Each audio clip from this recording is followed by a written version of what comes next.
जी sir. बस अभी लोग कुछ और आ जाएं तो फिर शुरू करते हैं 5 मिनट तक।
अच्छा, किसी को कोई प्रॉब्लम है लास्ट लेक्चर में तो मुझसे पूछें प्लीज।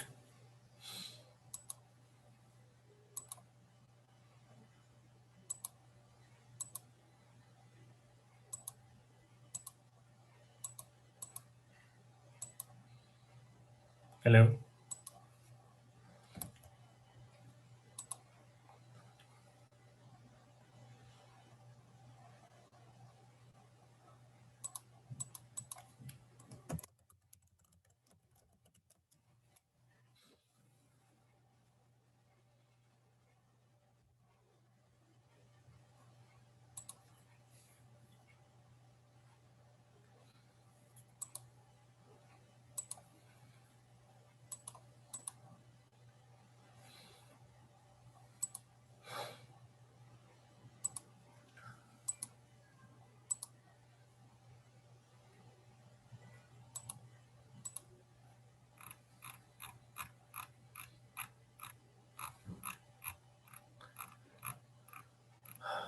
हेलो, मेरी आवाज आ रही है?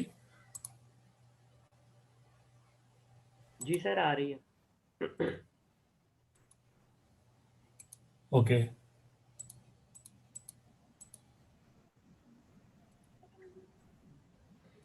किसी का कोई सवाल है तो पूछें प्लीज। हेलो। जी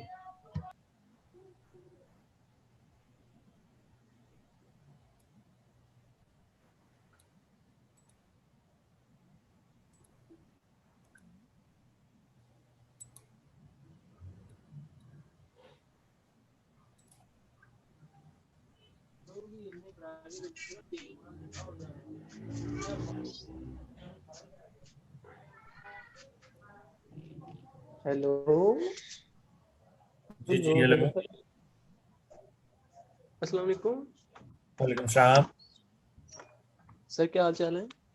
जी अल्हम्दुलिल्लाह।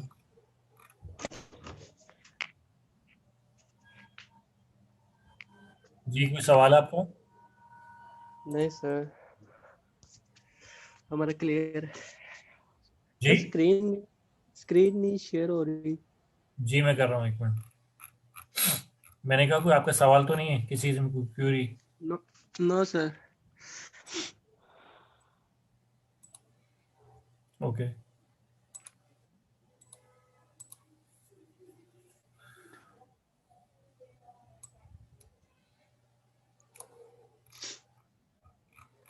ये बुक शो हो रही है आप सबको?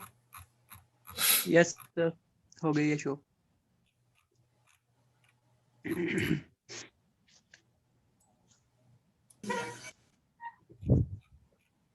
ये जो जिसका कोई सवाल नहीं है ना, वो काइंडली अपना फिर अपने आप को म्यूट रखें। जब कोई सवाल पूछना हो तो अपने आप को अनम्यूट करें प्लीज। मुझे बार बार ये चीज़ करनी नहीं पड़े ताकि डिस्टर्बेंस मुझे ना आए।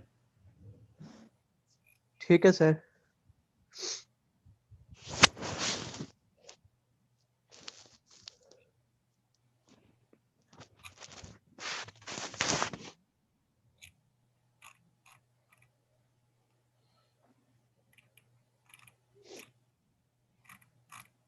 अच्छा, ये कल आप लोगों ने इसमें प्रोजेक्ट मैनेजमेंट में कुछ चीज़ें पढ़ी, उसमें कोई इशू तो नहीं है किसी को?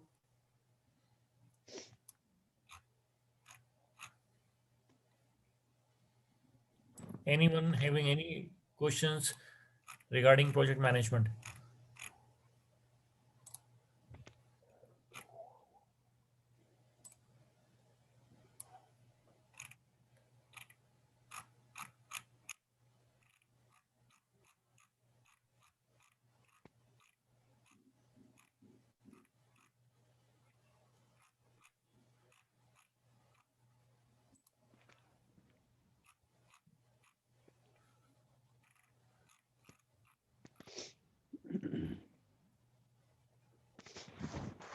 ये आप अपने काइंडली अपने आप को म्यूट करेंगे जो भी हैं।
ओके, अब यहाँ पे हमारे पास कुछ प्रोजेक्ट, लास्ट टाइम अभी मैंने कहा था कि हम ऑडिट का चैप्टर शुरू करेंगे, लेकिन उससे पहले मैं ऑडिट का चैप्टर शुरू करूँ इससे पहले मैं कुछ चीज़ें, ये प्रोजेक्ट मैनेजमेंट का चैप्टर मैंने खोला है, इसमें कुछ चीज़ें इंपॉर्टेंट है जो मैं आपको बता देता हूँ।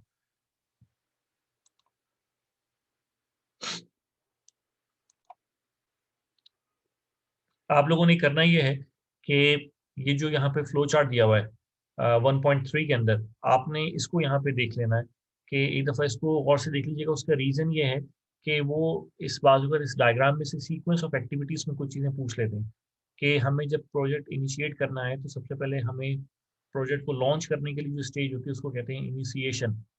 और इनिशिएशन के अंदर बेसिकली हम क्या करते हैं कि एक प्रोजेक्ट का एक डॉक्यूमेंट बनाते हैं, इनिशियल डॉक्यूमेंट, जिसके अंदर बेसिकली हम उसका प्रॉब्लम स्टेटमेंट, उसके ऑब्जेक्टिव्स, उसका स्पॉन्सर कौन होगा, ये सब चीज़ें, उसका बेनिफिशियरी कौन होगा, ये चीज़ें हम आइडेंटिफाई करते हैं। उसके बाद हम उसका एक प्रोजेक्ट के अंदर एक चीज़ होती है जिसको हम कहते हैं WBS, work breakdown structure, कि हमें किन किन किन अगर हम एक प्रोजेक्ट को एक फेज में डिवाइड कर लें तो हम किस तरीके से उसको, उसकी जो फेजेस हैं या उसकी जो डिलीवरेबल्स हैं, मेन डिलीवरेबल्स जो हैं वो क्या होंगे, तो हम उसका एक WBS बनाते हैं। WBS इज वर्क ब्रेक डाउन स्ट्रक्चर। और वर्क ब्रेकडाउन स्ट्रक्चर में बेसिकली क्या होता है कि हम अ, जो क्या कहना चाहिए, एक चीज याद रखिएगा कि हमारे यहाँ एक चीज होती है टास्क, और एक चीज होता है फेज। तो टास्क बेसिकली एक छोटी एक्टिविटी को कहते हैं कि अगर मैं किसी को कहूँ कि यार मुझे एक टेबल बना दो, या मुझे ERD बना दो, या मुझे डाटा फ्लो डायग्राम बना दो, तो ये एक टास्क है। लेकिन अगर मैं ये कहूँ कि मुझे डेटाबेस डिज़ाइन कंप्लीट करके दो, तो ये बेसिकली एक डिलीवरेबल है, राइट। तो डिलीवरेबल जो है वो एक बड़ी चीज़ होती है, जो टास्क है वो एक छोटी चीज़ होती है। तो बहरहाल आप इसको एक दफ़ा यहाँ से ये जो स्टेटमेंट्स हैं इनको पढ़ लीजिएगा। उसके बाद अगर आप यहाँ पे देखें, ये जो मेरे साथ, ये जो मैंने पेज अभी नीचे लिखा है, इसमें हमारे पास contents of the project plan, के प्रोजेक्ट प्लान के अंदर क्या क्या चीज़ें होनी चाहिए। वो ये कि ओवरव्यू ऑफ अ प्रोजेक्ट क्या होता है, प्रोजेक्ट में कौन कौन से रिसोर्सेज इस्तेमाल होंगे, उसके अलावा प्रोजेक्ट जो है उसमें क्वालिटी का एस्पेक्ट क्या होगा। प्रोजेक्ट मैनेजमेंट जो है वो बेसिकली 6 चीज़ों के ऊपर बेस कर रही होती है। नंबर 1 आपकी टाइम मैनेजमेंट, नंबर 2 आपकी रिसोर्स मैनेजमेंट, नंबर 3 आपकी रिस्क मैनेजमेंट, नंबर 4 आपकी क्वालिटी मैनेजमेंट, नंबर 5 आपकी एक्टिविटी मैनेजमेंट जिसको हम टास्क मैनेजमेंट भी कह सकते हैं बहरहाल, नंबर 6 आपकी जो कहना चाहिए कि स्टेक होल्डर मैनेजमेंट या कॉन्फ्लिक्ट्स मैनेजमेंट भी इसके अंदर हम शामिल कर लेते हैं। और नंबर जो 8th है वो बेसिकली आपके डिलीवरेबल मैनेजमेंट होती है। तो ये चीज़ें इसके अंदर होती, मैं एक दफ़ा दोबारा गिनवा देता हूँ कि प्रोजेक्ट मैनेजमेंट के अंदर जो बेसिक चीज़ें हैं वो कौन कौन सी है। एक हमारी रिसोर्स मैनेजमेंट है। अच्छा, रिसोर्स में भी दो किस्म के रिसोर्सेज होते हैं, एक ह्यूमन रिसोर्स मैनेजमेंट है और दूसरी हमारी टेक्निकल इक्विपमेंट की मैनेजमेंट है। फिर हमारी कॉस्ट मैनेजमेंट है, हमारी टाइम मैनेजमेंट है, हमारी क्वालिटी मैनेजमेंट है, हमारी रिस्क मैनेजमेंट है, राइट। और हमारी जो आपकी मॉड्यूल मैनेजमेंट है वो हम इसके अंदर लेकर आते हैं। तो ये सब चीज़ें यहाँ contents of a project plan के अंदर होती हैं। अच्छा, मैं ज़्यादा डिटेल में इसलिए नहीं जा रहा क्योंकि ये चीज़ें ऐसी हैं जो कि आप पढ़ सकते हैं। अच्छा, उसके बाद अगर हम यहाँ पर आए, जो चीज़ें इंपॉर्टेंट हैं वो मैंने बता दिया था कि सबसे पहले प्रोजेक्ट मैनेजमेंट करने के लिए हम क्या करते हैं, सॉफ्टवेयर का साइज एस्टिमेट करते हैं। ओके, अब यहाँ पे एक बात इंपॉर्टेंट ये है कि सॉफ्टवेयर के साइज को एस्टिमेट, क्योंकि जब तक हमें सॉफ्टवेयर के साइज का नहीं पता होगा, उसके स्कोप का नहीं पता होगा, तो हम टाइम की असेसमेंट नहीं कर सकते। और जब तक हमें टाइम की असेसमेंट नहीं लगेगी, पता चलेगी, तो हमें ये नहीं पता चलेगा कि इस पे कितने लोग काम करेंगे, कितने वर्किंग आवर्स हमारे इस पे कंज्यूम होंगे। तो जितने वर्किंग आवर्स हमारे कंज्यूम होते हैं उसके हिसाब से, और जितने वर्किंग रिसोर्सेज इस पे अप्लाई होंगे, जब तक हमें उनका अंदाज़ा नहीं होगा तो फिर हम उसकी कॉस्ट एस्टिमेशन नहीं कर सकते। तो सबसे पहली चीज़ जो है वो है सॉफ्टवेयर साइज एस्टिमेशन। अब ये सॉफ्टवेयर साइज एस्टिमेशन के लिए जो चीज़, एक अप्रोच हम यूज़ करते हैं, वो बेसिकली क्या है, उसको कहते हैं फंक्शन पॉइंट एनालिसिस, FPA। ये एक अप्रोच होती है जो कि IBM ने डिवाइस की थी कि किस तरीके से एक इंफॉर्मेशन सॉफ्टवेयर के साइज को एवेल्युएट किया जाता है। अच्छा, इसका एक और तरीका भी होता है कि हम ये आइडेंटिफाई करते हैं कि एक सॉफ्टवेयर के अंदर कितनी लाइंस ऑफ कोड होंगे। तो कुछ कुछ लोग जो हैं वो लाइंस ऑफ कोड की बुनियाद के ऊपर एनालिसिस करते हैं। फॉर एग्जांपल, अगर एक सॉफ्टवेयर जो है वो बेसिकली सेट ऑफ इंस्ट्रक्शंस है। अब अगर एक सॉफ्टवेयर के अंदर 50,000 इंस्ट्रक्शंस हैं या 20,000 इंस्ट्रक्शंस होंगी, तो हम आइडेंटिफाई कर लेते हैं कि कितना लाइंस ऑफ कोड होगा हमारे पास। तो एक ये तरीका है सॉफ्टवेयर के साइज को एस्टिमेट करने का। अच्छा, और अगर क्या कहना चाहिए, इसमें ये जो है फंक्शन पॉइंट एनालिसिस है, इसमें हम सोर्स कोड के ऊपर बेस नहीं कर रहे होते, बल्कि हम इसके ऊपर ये डिपेंड कर रहा होता है। हम इसके अंदर जो बुनियादी बातें वो मैं बता देता हूँ कि सॉफ्टवेयर की नंबर ऑफ इनपुट्स कितनी है, नंबर ऑफ आउटपुट्स कितनी है, उसके अलावा सॉफ्टवेयर के अंदर कितनी डेटाबेस की फाइल्स होंगी, कितनी एंटिटीज होंगी। इसके हिसाब से फिर हम ये इसके बेसिस के ऊपर हम आइडेंटिफाई करते हैं कि सॉफ्टवेयर का साइज जो है वो क्या होगा।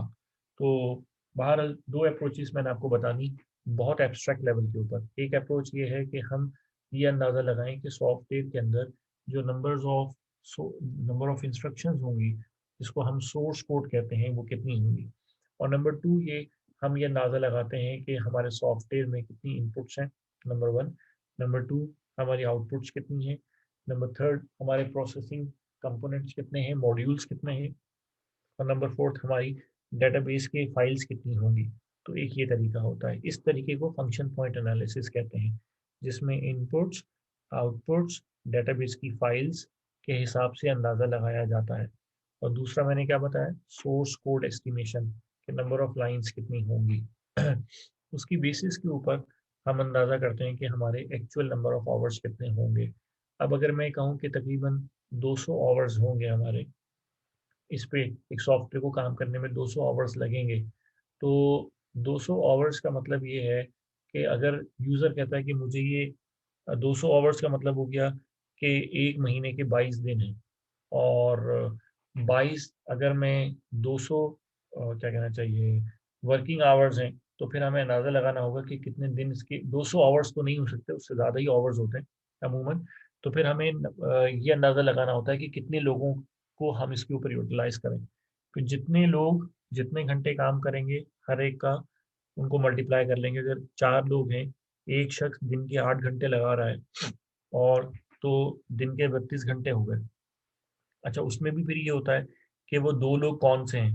हो सकता है एक सीनियर है, एक जूनियर है। तो अगर सीनियर शख्स होगा तो उसका रेट ज़्यादा होगा, अगर जूनियर शख्स होगा तो उसका रेट कम होगा। ये नहीं करते कि 4 लोग हैं तो चारों का एक ही इक्वल रेट होगा। उनके एक्सपीरियंस की बेसिस के ऊपर आइडेंटिफाई करते हैं कि कितने आवर्स लगेंगे, plus our per hour rate होता है। उसके हिसाब से फिर हम उसको आइडेंटिफाई करते हैं कि कितना सॉफ्टवेयर के ऊपर जो है वो हमारे पास काम क्या कहना चाहिए, पैसा लगेगा।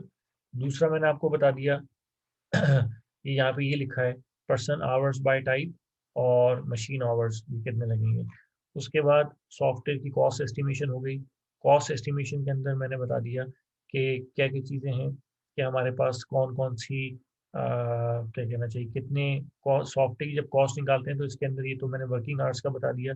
इसके अलावा जो हमारे पास इक्विपमेंट इस्तेमाल होगा, बहुत सारे लोग ऐसे होते हैं जो कि डायरेक्टली सॉफ्टवेयर की कोडिंग में इन्वॉल्व नहीं होते, लेकिन वो जो लोग डायरेक्टली इन्वॉल्व हैं उनको सपोर्ट देने के लिए भी हमारे पास सपोर्टिंग स्टाफ होता है। फिर हमारे एडमिनिस्ट्रेटिव एक्सपेंसेस हैं, फिर हमारे और बहुत सारे एक्सपेंसेस होते हैं, लाइसेंसिंग की कॉस्ट आती है। तो वो सब चीज़ें फिर इसमें शामिल करके हम एक फार्मूला बनाते हैं। हर ऑर्गेनाइजेशन अपना एक फार्मूला बनाती है, उसकी बेसिस के ऊपर फिर हम आइडेंटिफाई करते हैं कि क्या कॉस्ट होगी। ओके, अब यहाँ पे क्या कहना चाहिए, जो मैंने कल लास्ट टाइम भी बताया था कि हमारे पास किसी भी सॉफ्टवेयर की जो टाइम की मैनेजमेंट है उसको करने के 3 तरीके हैं। एक तो मैंने बताया था सीपीएम है, एक पर्ट है, और हमारे पास तीसरा जो है वो क्या है, हमारे पास एक गैंट चार्ट है। राइट, तो ये 3 चीज़ें जो हैं ये आप यहाँ से पढ़ लीजिएगा।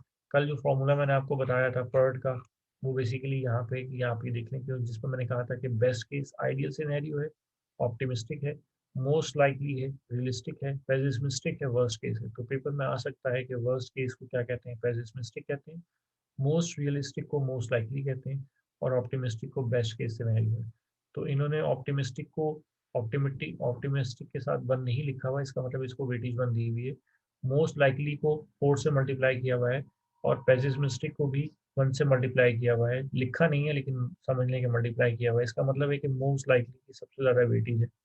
उसके हिसाब से इसको डिवाइड कर दिया 6 को, क्योंकि 4 वेटेज होगी मोस्ट लाइकली की, ऑप्टिमिस्टिक की 1 वेटेज हो गई, पेसिमिस्टिक की 1 वेटेज हो गई। 4 + 5 + 6, तो 6 को वेटेड एवरेज से डिवाइड कर दिया, उसकी बेसिस के ऊपर हमने यहाँ पे निकाल लिया। अब इन्होंने एग्जांपल यहाँ पे दी हुई है कि Usman family is driving home. अब फॉर एग्जांपल ये यहाँ पे आप इसको एग्जांपल देख लीजिएगा। बहरहाल ये पर्ट में आप लोगों ने क्या कहना चाहिए, ये बात मैं बता दूं कि जो पर्ट की अप्रोच है वो नॉर्मली ये जहाँ पे प्रोडक्शन हो रही होती है, प्रोडक्शन से मुराद ये होती है कि जहाँ पे फॉर एग्जांपल कोई चॉकलेट्स बन रही हैं, कोई डिवाइस बन रही है, इस तरह की जो मैनुअल मैन्युफैक्चरिंग होती है, वहाँ के ऊपर पर्ट जो है वो ज़्यादा बेहतर तरीके से परफॉर्म कर रहा होता है। इसी तरीके से क्या कहना चाहिए, जो गैंट चार्ट है वो सॉफ्टवेयर इंडस्ट्री के अंदर जो है वो ज़्यादा बेहतर तरीके से फॉलो कर रहा होता है। आपने इसकी लिमिटेशंस यहाँ से देख लेनी है, एप्लीकेशंस के अंदर आपने यहाँ से देख लेना है कि जैसे यहाँ पे लिखा है कि construction, maintenance of chemical plant facilities, highways, dams, buildings, railroads and irrigation system. तो यहाँ पे पर्ट जो है वो ज़्यादा बेनिफिशियल है।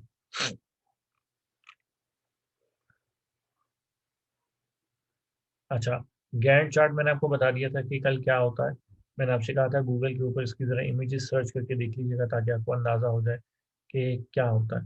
तो बहरहाल ये चीज़ें हो गई, इसको आप एक दफ़ा पढ़ लेना। अच्छा, यहाँ पे एक टॉपिक है ये टाइम बॉक्स मैनेजमेंट का।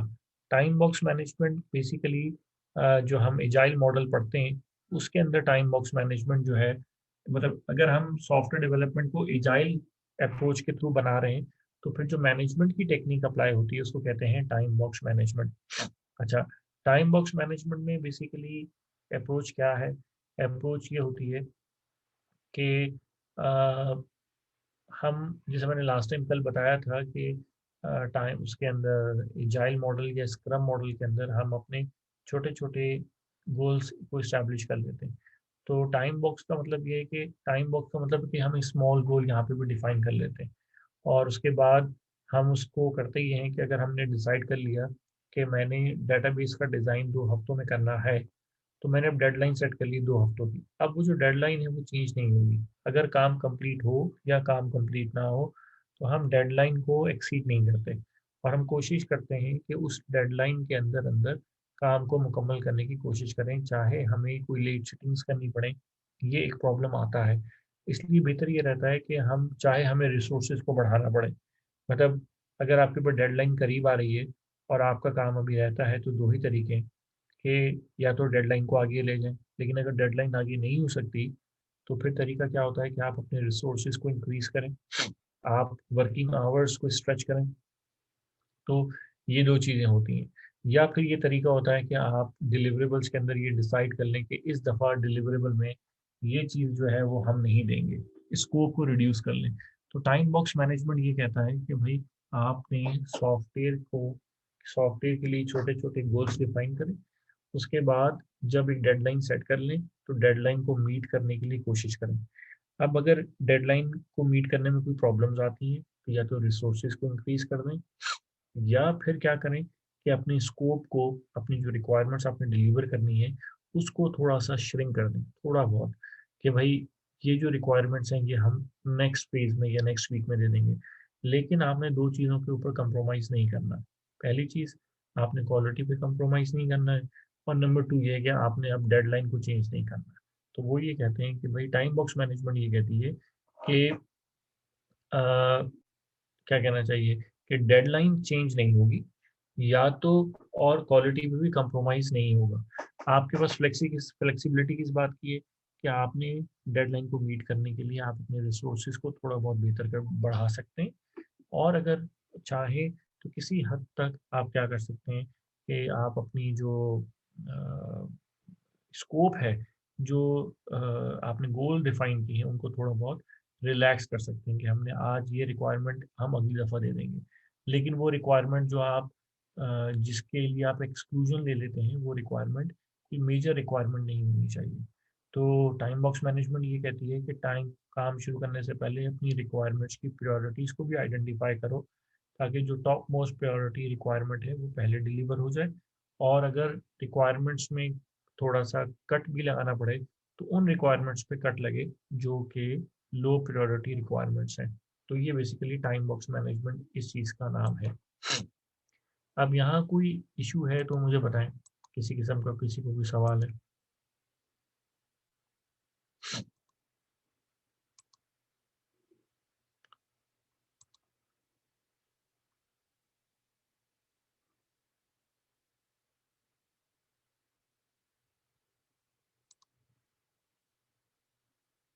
ओके।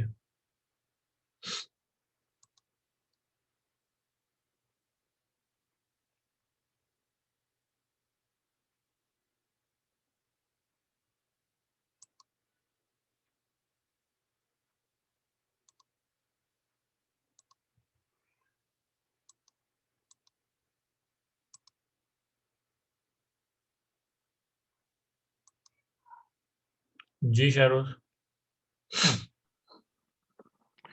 सर ये मुझे टाइम बॉक्स मैनेजमेंट दोबारा समझा दें। टाइम बॉक्स मैनेजमेंट ये है कि सॉफ्टवेयर डेवलपमेंट में हम ये करते हैं, ये खास तौर पे अप्लाई होती है जब हम एजाइल में अप्लाई करते हैं, एजाइल मॉडल अप्लाई कर रहे होते हैं। अब एजाइल मॉडल में बेसिकली हम क्या कहते हैं, टाइम बॉक्स मैनेजमेंट को अगर हम अप्लाई करें तो टाइम बॉक्स मैनेजमेंट ये कहती है कि आप अपने बहुत बड़े बड़े गोल्स ना बनाएं, स्मॉल ड्यूरेशन की गोल्स बनाएं। फॉर एग्जांपल 2 हफ्तों का आपने कोई गोल बना लिया, ठीक है, तो पहली बात क्या हुई कि बहुत बड़े बड़े गोल्स नहीं, बहुत बड़े बड़े ड्यूरेशन के गोल्स नहीं बनाने, शॉर्ट ड्यूरेशन के गोल्स बनाए, पहली बात। दूसरी बात वो ये कहता है कि भाई अगर आपने कोई गोल सेट करना है तो उसकी जो आपने डेडलाइन सेट की है कि आपने इस दिन ये काम डिलीवर करना है, वो आपने डेडलाइन सेट कर दी। उस डेडलाइन को मीट करने के लिए आपने जब डेडलाइन सेट कर दी, अब आप डेडलाइन को चेंज नहीं कर सकते, अनचेंजेबल है। अच्छा, इसका मतलब ये है कि जब आप डेडलाइन सेट करें तो उस वक्त बहुत रियलिस्टिक हो आप कि डेडलाइन क्या होनी चाहिए। अच्छा, तीसरी बात ये कि आपने इमीडिएटली उसके ऊपर काम शुरू करना है। अगर आपको लग रहा है कि डेडलाइन अप्रोच हो रही है और काम मुकम्मल नहीं हो रहा, बल्कि इससे भी पहले एक बात, काम शुरू करने से पहले आइडेंटिफाई कर लें कि 2 हफ्तों में जो काम करना है उसमें हाई प्रायोरिटी किस काम की और लो प्रायोरिटी किस काम की, ताकि हाई प्रायोरिटी काम को पहले ख़त्म करने की कोशिश की जाए। अब अगर 2 हफ्ते करीब आ रहे हैं और आपका काम अभी मुकम्मल नहीं हुआ, तो जो प्रोजेक्ट मैनेजर है वो एक काम कर सकता है, वो ये कर सकता है कि डेडलाइन को चेंज नहीं कर सकता, हम डेडलाइन को एक्सटेंड नहीं कर सकते, लेकिन हम डेडलाइन को मीट करने के लिए क्या काम कर सकते हैं, रिसोर्सेज को इंक्रीज कर सकते हैं। नंबर 1, ज़्यादा लोग शामिल कर लें। अच्छा, अब अगर ज़्यादा लोग शामिल करेंगे तो अगर किसी शख्स को लेटर स्टेजेस पे काम के दौरान शामिल करते हैं तो उसको समझने में भी मुश्किल होती है, तो बाज़ अवत ये एक और प्रॉब्लम क्रिएट हो जाती है। एनी हाउ, तो एक ऑप्शन ये है कि रिसोर्सेज को बढ़ाएं। अगर रिसोर्सेज बढ़ाना फिजिबल नहीं है तो फिर आपके पास एक और फ्लेक्सिबिलिटी है कि वो ये है कि आप अपने वर्किंग फ्लेक्सिबिलिटी तो नहीं हम कहेंगे इसको, मगर हम ये कहेंगे कि फिर आपने अपनी लेट सेटिंग करनी है, काम डेडलाइन मीट करना है, फिर चाहे जैसे भी हो, फिर नो हॉलीडे। तीसरी अप्रोच क्या है कि आप अगर समझते हैं कि काम नहीं पूरा हो रहा, तो फिर हम क्या कर सकते हैं कि हम ये कहते हैं कि ओके, जो लो प्रायोरिटी रिक्वायरमेंट है हम उसको एक्सक्लूड कर देते हैं, हम अभी उसको डिलीवर नहीं कर रहे, तो आपने अपने स्कोप को श्रिंक कर दिया, ये काम आप कर सकते हैं। लेकिन इसका एक और तरीका भी होता है कि बाज़ औक़ात हम जैसा प्रैक्टिकल लाइफ में सॉफ्टवेयर डेवलपमेंट में ये काम करते हैं कि बाज़ औक़ात कुछ रिक्वायरमेंट्स को नहीं डिलीवर करते और बाज़ औक़ात कहीं-कहीं पे क्वालिटी पे कंप्रोमाइज़ कर देते हैं, क्योंकि बाज़ औक़ात क्वालिटी को बहुत हाई करने के लिए भी टाइम लगाना पड़ता है। तो कुछ जगहों पे क्वालिटी पे कंप्रोमाइज़ कर लेते हैं और कुछ जगहों पे रिक्वायरमेंट्स पे कंप्रोमाइज़ कर लेते हैं कि भई ये रिक्वायरमेंट अभी हम डिलीवर नहीं कर रहे हैं। लेकिन टाइम बॉक्स ये मैनेजमेंट ये कहती है कि अगर क्वालिटी पे कंप्रोमाइज़ कर रहे हो, तो फिर रिक्वायरमेंट्स पूरी दो। लेकिन अगर रिक्वायरमेंट्स को कट डाउन कर रहे हो, तो फिर क्वालिटी को कंप्रोमाइज़ ना करो। तो फ्लेक्सिबिलिटी एक ही है आपके पास। तो ये चीज़ है, इसको कहते हैं टाइम बॉक्स मैनेजमेंट। हाँ जी, समझ आई शाहरुख? जी सर। ओके, किसी और का कोई सवाल? अस्सलाम सर। वालेकुम सलाम। सर मुझे ये पर्ट और ये जेंट चार्ट का बताइएगा थोड़ा सा, और उसका फॉर्मूला थोड़ा सा डिफाइन कर दिएगा जो आपने पर्ट का बताया है अभी। पर्ट के फॉर्मूले में मैंने बताया कि पर्ट के अंदर बेसिकली क्या होता है कि हमने किसी काम को करने के लिए एक अंदाज़ा लगाना है कि वो काम कितने दिनों में ख़त्म होगा। ठीक है, तो उसका टाइम असेसमेंट करने के लिए हम क्या करते हैं, हम तीन चीज़ आइडेंटिफाई करते हैं। हम ये सोचते हैं कि अगर हर सिचुएशन आइडियल रहे तो फिर कितना वक्त लगेगा, तो हम कहते हैं ऑप्टिमिस्टिक टाइम। अच्छा, अगर चीज़ें उस तरह से ना स्मूथ चलें जिस तरह से हम चाहते हैं, तो फिर उस सूरत में हम उसको कहते हैं वर्स्ट केस टाइम। हम एक वो भी अंदाज़ा लगाते हैं। तो अमूमन जो आइडियल टाइम होता है वो कम होता है, जो वर्स्ट केस टाइम होता है वो ज़्यादा होता है। अच्छा, तीसरा टाइम होता है उसको कहते हैं मोस्ट लाइकली टाइम, जो रियलिस्टिक टाइम होता है। कुछ चीज़ें सही सही चलती हैं, कुछ चीज़ों में इश्यूज आते हैं, तो उसके हिसाब से फिर हम एक टाइम निकालते हैं।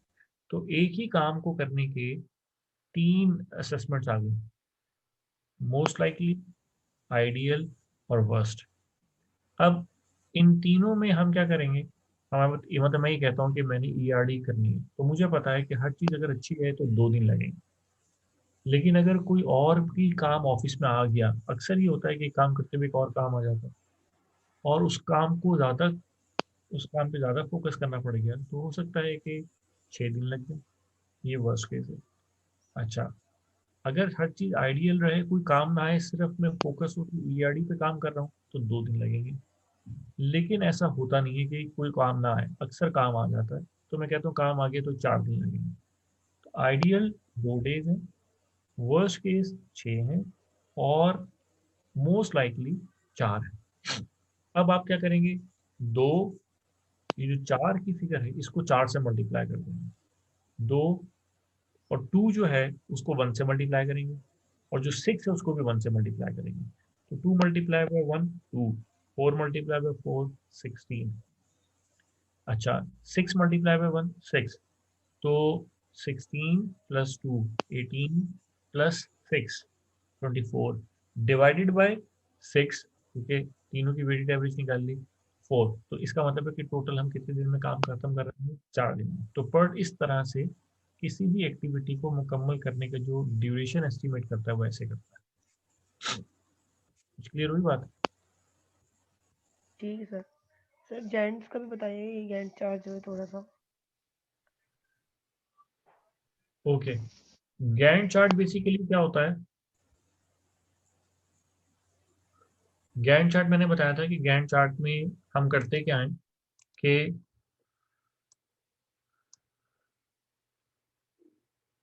हम, मैं आपको एक फिगर दिखाता हूँ, ठीक है।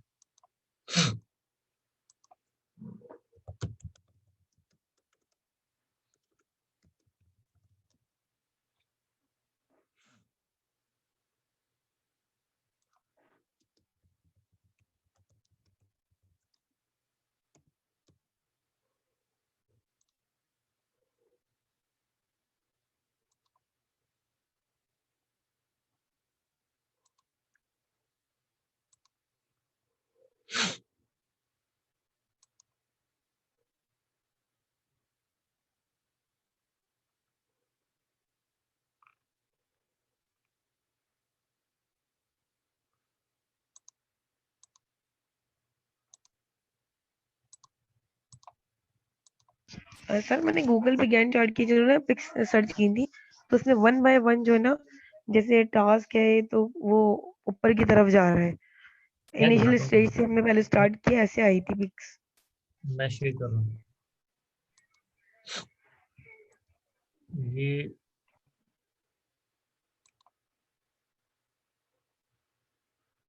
ये आपके सामने पिक्चर आ रही? जी सर आ रही है। गैंट चार्ट की? यस जी सर आ जी। रही है। ओके, अब आप ये देखें कि ये गैंट चार्ट है, ये जो सामने बना हुआ है, इसमें जो लेफ्ट पे है ये लेफ्ट पे जहाँ मेरा माउस है, ये आप देखेंगे यहाँ पे टास्क नहीं है। अच्छा, अब अगर टास्क में देखें तो ये एक एनालिसिस की फेज है, डिजाइन की फेज है, डेवलपमेंट की फेज है, टेस्टिंग की फेज है। हर फेज के अंदर एक्टिविटीज है, meetings, discussion, documentation, analysis complete, design database, software design, interface design, ये प्रोसेस डिजाइन है जो मैंने बताया था। डेवलपमेंट में डेवलपमेंट सिस्टम मॉड्यूल्स, ये इस तरह, टेस्टिंग के अंदर ये चीजें। अच्छा, ये यहाँ पे बेसिकली हमारे पास हर मंथ का वीकली ब्रेकडाउन है, और हर वीक के दिन लिखे हुए हैं, सैटरडे संडे। सैटरडे संडे को छोड़ के अगर आप सैटरडे शामिल भी कर लें तो 7-7 दिन का यहाँ पे ब्रेकडाउन है। अब ये पता चल रहा है कि ये वाली जो एक्टिविटी है, डिस्कशन विद स्टेक होल्डर, ये कौन करेगा? माइक स्मिथ करेगा। कब करेंगे? 17 तारीख को करेंगे। फ्राइडे को शुरू करेंगे, कब खत्म करेंगे? मंडे तक खत्म हो जाएगी। उसके बाद अगर आप गौर करें तो फिर ये लिखा आ रहा है कि ये एक अगली एक्टिविटी शुरू हो जाएगी। तो अब ये खत्म होगी तो ये शुरू होगी। इससे ये पता चल रहा है कि ये जो दो एक्टिविटीज हैं ये आपस में डिपेंडेंट है। कौन कर रहा है? ये कर रहा है। अच्छा, अब कलर से भी शो हो रहा है जो यहाँ पे ये चीजें हैं, फॉर एग्जांपल। अच्छा, उसके बाद ये ग्रीन कलर है, ये फेस को रिप्रेजेंट कर रहा है, ये इस फेस को रिप्रेजेंट कर रहा है, ये कलर इस फेस की एक्टिविटीज को रिप्रेजेंट कर रहा है। उस लिहाज से फिर हमने ये हर एक्टिविटी, ये जो बार है, ये उसकी लाइफ, एक्टिविटी की लाइफ को शो कर रही होती है। कब शुरू होगी, कब खत्म होगी, कब करेंगे, कब शुरू होगी, कब खत्म करेंगे। इसमें भी आप गौर करें तो दो बार्स हैं, दो कलर्स हैं। ये जो डार्क कलर है ये शो कर रहा होता है कितना कवर कर लिया है, जो लेस कलर है वो शो कर रहा होता है कि कितना बेसिकली रह गया है। तो इस तरह से डिपेंड कर रहा होता है। और यहाँ जो ये डायमंड पॉइंट है, ये डिपेंड कर रहा होता है, ये कोई और कंडीशन होती है कि भाई अगर फला वाला काम हुआ तो हम ये काम करेंगे। अगर आप गौर करें तो इस एक्टिविटी के बाद ये जो एक्टिविटी है, डिजाइन डॉक्यूमेंट करंट सिस्टम, इसके बाद हम ये एक्टिविटी, ये एक्टिविटी, ये एक्टिविटी और ये एक्टिविटी पैरेलल में शुरू कर सकते हैं। लेकिन अगर ये कंप्लीट हो गई तो, अच्छा, लेकिन ये वाली एक्टिविटी इसके खत्म होने के बाद ही होगी।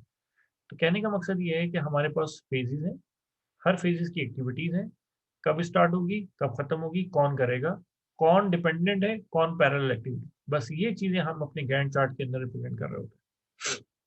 तो गैंट चार्ट बेसिकली यहाँ पे लिखा है कि is a visual view of task scheduled over time, कि हमने जो अपनी प्रोजेक्ट मैनेजमेंट, प्रोजेक्ट के लाइफ साइकिल को ये डिसाइड किया है कि उसमें कौन कौन सी टास्क होंगी, और हम उसका स्केड्यूल कैसे कर रहे हैं, कौन सी टास्क कब शुरू करेंगे, कब खत्म करेंगे, कितना ड्यूरेशन की होगी, कौन डिपेंडेंट है, कौन पैरेलल है, और कौन करेगा।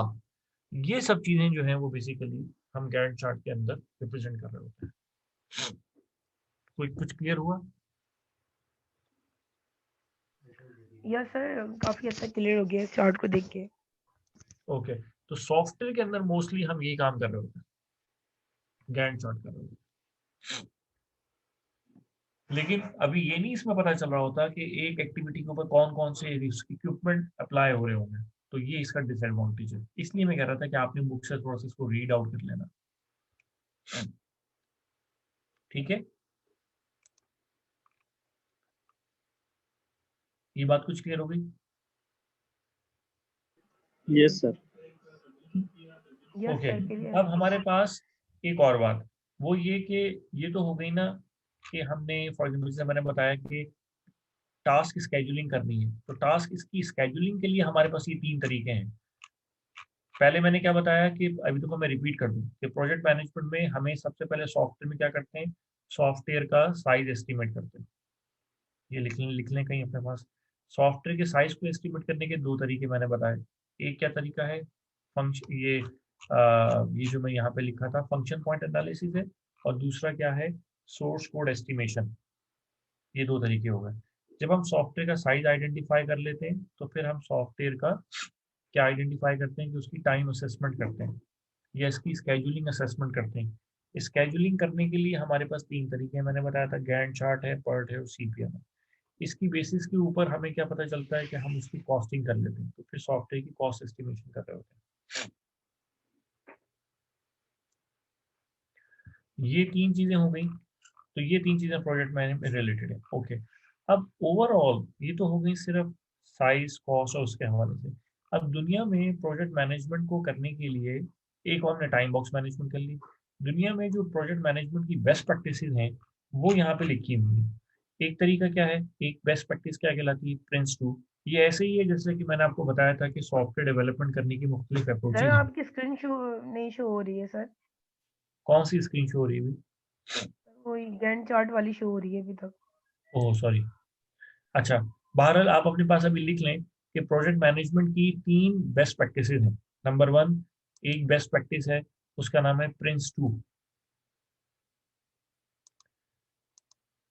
ये मैं कर देता हूँ। दूसरी जो बेस्ट प्रैक्टिस है उसका नाम है प्रिज्म, PRISM। और तीसरी जो बेस्ट अप्रोच है उसका नाम है सिक्स सिग्मा।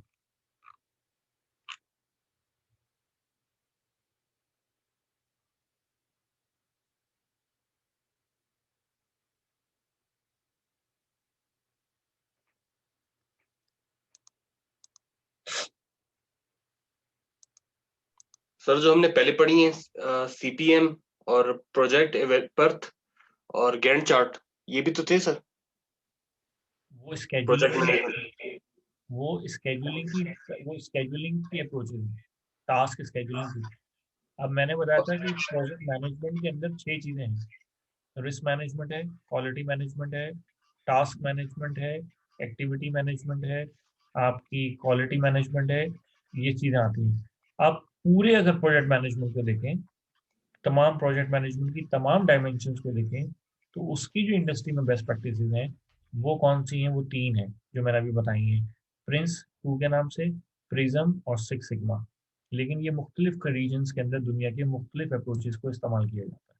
वो जो हमने पर्ट और CPM पढ़ा है वो सिर्फ टास्क एस्टिमेशन के लिए, इस टास्क स्केड्यूलिंग के लिए। सर एक बार और बता दीजिएगा, आपने जो बताया सॉफ्टवेयर एस्टिमेशन और सोर्स कोड एस्टिमेशन और उसके बाद प्रोजेक्ट मैनेजमेंट बेस्ट प्रैक्टिसेस, ये किसके अंडर आती हैं? मैं दोबारा रिपीट कर देता हूँ। जी देखो, मैंने कहा कि आप एक, मैं ये शेयर कर दूँ आपसे।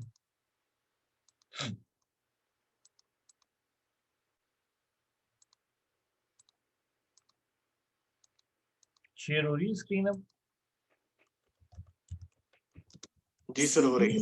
Yes sir. अभी ये बुक शो हो रही है? Yes sir. ओके। अच्छा, अभी मैंने आप लोगों को ये बताया कि जो आपकी प्रोजेक्ट मैनेजमेंट है ना, मतलब जो सॉफ्टवेयर प्रोजेक्ट मैनेजमेंट है, उसमें हमारे पास जो सबसे, उसमें 6 डायमेंशन होती हैं बेसिकली। ये लिख लें कहीं। नंबर 1 एक्टिविटी मैनेजमेंट या टास्क मैनेजमेंट, ठीक है। Number 2 resource management.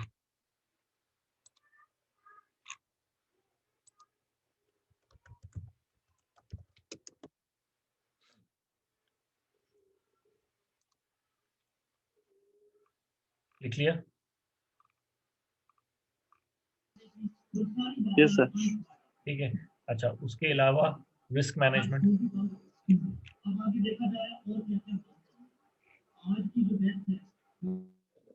फिर है क्वालिटी मैनेजमेंट,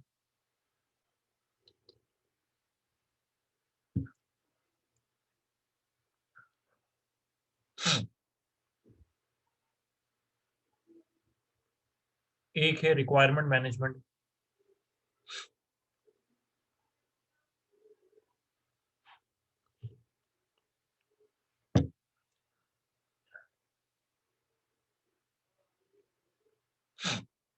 लिख लिया? Yes sir. अच्छा, इसकी कितनी हो गई? 5 लेने हैं। 5। क्वालिटी मैनेजमेंट लिख लिया? Yes sir. रिस्क मैनेजमेंट लिख लिया? इस हफ्ते भी यस हम सर। सॉफ्टवेयर लगाते जाएंगे, software risk management, software quality management, software requirement management, software resource management, software task management, right. इसके अलावा एक और चीज होती है, उसको कहते हैं सॉफ्टवेयर रिक्वायरमेंट मैनेजमेंट, और एक है सॉफ्टवेयर चेंज मैनेजमेंट। क्या sir? Software change management. Sir पीछे इतना शोर आ रहा है। ये किसकी मशीन से इतना शोर आ रहा है यार? I am fade off this. Sir यहाँ पे आवाजें सुनने थोड़ी आते हैं मतलब। ये किसके पास से इतनी, अगर किसी के पास से, मैं दोबारा किसी को भी अनम्यूट नहीं करूंगा, मैं अलाउ नहीं करूंगा अगर ये इस तरह की कंफ्यूजन हुई। सर एक्चुअली मुझे कोई शोर नहीं आ रहा, बिल्कुल क्लियर, सिर्फ आपकी आवाज आ रही थी या बिलाल की आ रही थी। नहीं बासित, ये आप, ये कोई और है, किसी के बैकग्राउंड में रिसोर्स आ रहा है, मसला आपका तो है ही नहीं। नहीं सर, वो मैंने अटेंडेंस लिस्ट चेक की है, तकरीबन सबकी माइक म्यूट है, कोई नहीं बोल रहा। आई डोंट नो, पता नहीं कहाँ से ये। मैं देख लूंगा, अब अगर किसी का हुआ तो फिर मैं उसको खुद ही म्यूट कर दूंगा। उसको म्यूट करें या उसको मतलब सेशन से निकाल दें, मतलब जो ऐसी चीज करे जो एक दफा नहीं समझता उसको फिर डिसिप्लिन एक्शन ले, कोई मसला नहीं है। ओके ओके दिक्कत सर। कोई नहीं है। अगर पढ़ाते में मैं हर 10 मिनट के बाद ये बोलता रहूँ हर एक को कि यार अपना माइक म्यूट करो, ये कोई तरीका थोड़ी। Okay sir.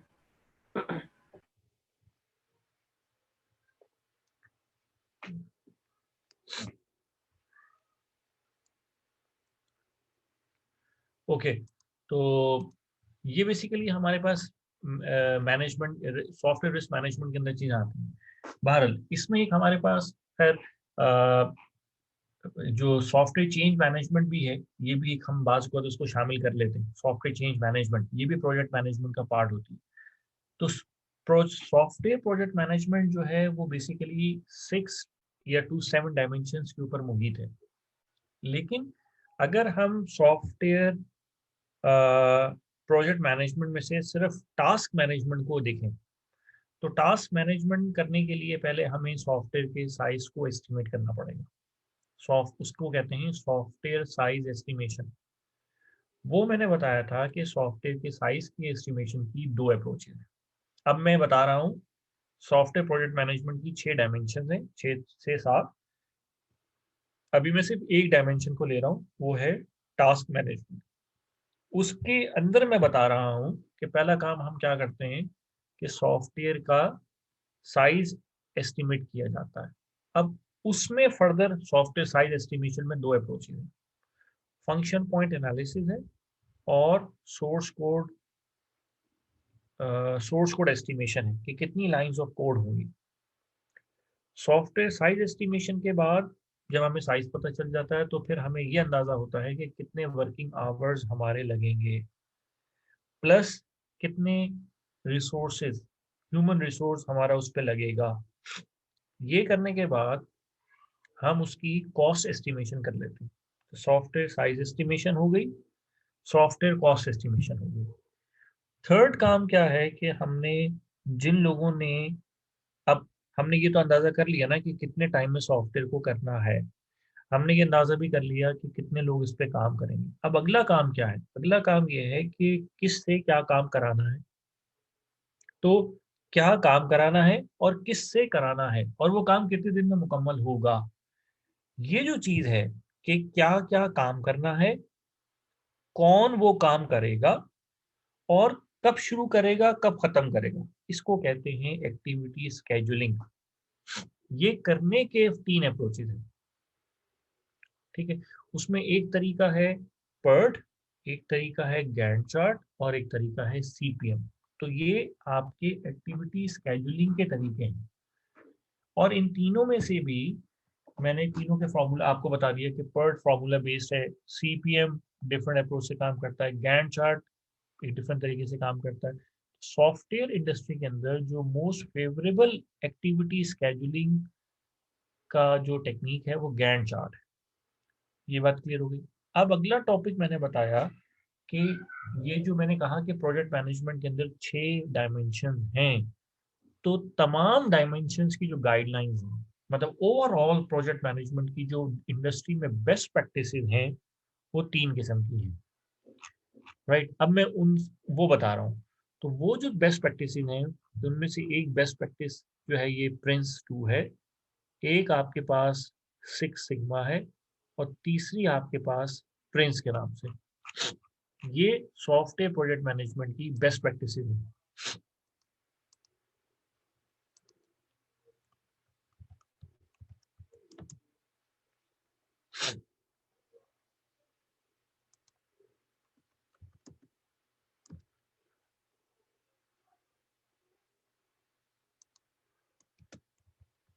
अब आपने करना ये है, इसमें ये जो 6 सिग्मा है, प्रिंस2 है और प्रिज्म है, राइट। तो इसमें जो प्रिज्म है ये मोस्टली यूनाइटेड स्टेट्स यूएस के अंदर चलता है, ये रीजन बेस्ड है। इसी तरह आपका जो ये क्या कहना चाहिए 6 सिग्मा है, ये भी अमूमन ये हांगकांग, बैंकॉक, यहाँ पे मोस्टली ये लोग ज्यादा इसको इस्तेमाल करते हैं। इसी तरह प्रिंस2 भी कोई रीजन नहीं है, लेकिन स्पेसिफिकली जो आपका प्रिज्म है ये यूनाइटेड स्टेट्स ऑफ अमेरिका ने इसको इंट्रोड्यूस कराया था। तो बहरहाल, और ये जो एजाइल मॉडल है, सॉफ्टवेयर मॉडल, उसके अंदर जो प्रोजेक्ट मैनेजमेंट करनी होती है वो बेसिकली 6 सिग्मा के अंदर आती है। तो एजाइल प्रोजेक्ट मैनेजमेंट और एक है एजाइल सॉफ्टवेयर डेवलपमेंट। तो एजाइल प्रोजेक्ट मैनेजमेंट वो बेसिकली 6 सिग्मा का एडवांस फॉर्म है, राइट। तो बेस्ट प्रोजेक्ट मैनेजमेंट प्रैक्टिसेस हमारे पास दुनिया में अगर किसी ने पढ़नी हो तो वो 3 है। मतलब हमारे पास 3 तरीके हैं, या तो प्रिंस2 फॉलो कर लें, या प्रिज्म फॉलो कर लें, या 6 सिग्मा फॉलो कर लें, ठीक है। ये जो क्या कहना चाहिए 6 सिग्मा है, ये बेसिकली मोटरोला ने दिया था। प्रिज्म जो है इसका एक नाम है, ये आप अपने पास लिख लें, क्योंकि बाजू का आ जाता है। प्रिज्म से बनता है planning tool for resource integration, synchronisation and management. तो एक ये अप्रोच है। और तीसरा जो है वो क्या है, जो कि प्रिंस2 है। तो ये 3 बेस्ट प्रैक्टिसेस हैं। इसके अलावा पेपर में इनके बारे में इन्होंने पेपर में ये चीजें और नहीं आ सर सकती कि प्रिज्म को थोड़ा दोबारा बताइएगा, क्या था? Planning tool tool for resource integration, synchronisation and management. P से प्लानिंग टूल है, आर से रिसोर्स इंटीग्रेशन, आई से इंटीग्रेशन है, एस से सिंक्रोनाइजेशन है, और एम से मैनेजमेंट। और सर प्रिंस का क्या है? प्रिंस है, उसका कोई एक्सटेंडेड वर्ब नहीं है। ओके।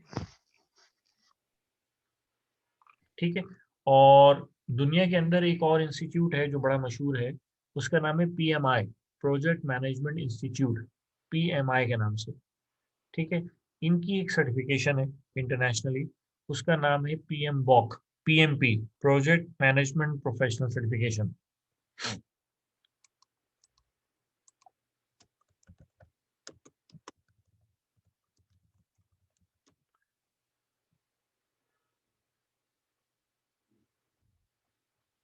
ठीक है।